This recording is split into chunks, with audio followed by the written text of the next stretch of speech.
अस्सलाम वालेकुम। रमज़ान मुबारक। अल्लाह पाक इस रमज़ान के सदक़े हम सब की दुआओं को कबूल फ़रमाए और हम सबको इस रमज़ान के रोज़े रखने की हिम्मत, ताकत और तौफ़ीक़ अता फ़रमाए। आमीन सुम्मा आमीन। जज़ाकल्लाह।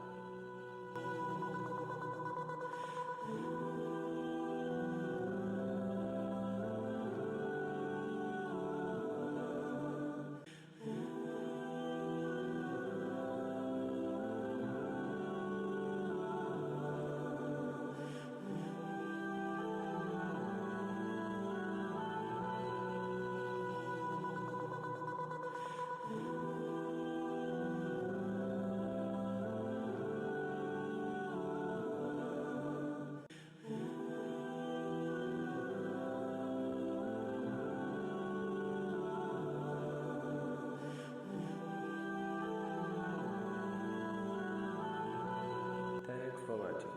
Stay tuned for such daily reminders and don't forget to press the bell icon.